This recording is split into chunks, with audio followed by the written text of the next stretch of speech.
Alright guys, I got a 1994 Honda Accord. I'm sure this applies to some other models.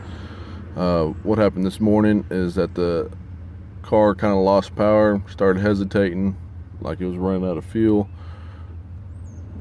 The light started blinking here.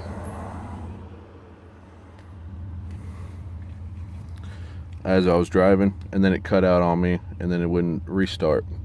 So what it was this relay.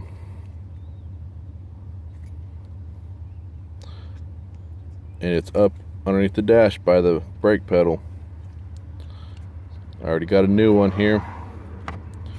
Let me get it plugged in here and it'll start right up. Hang on a second.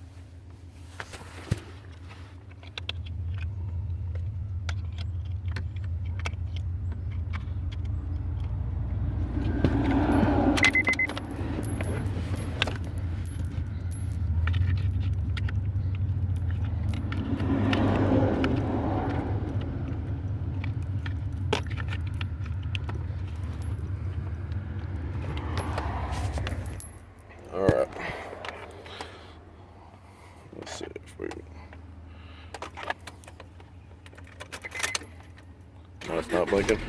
Start right up. So, hopefully that fixes your guys' problems. Easy fix. I can't get underneath it right now. I'll see if I can add to the video here a little bit later.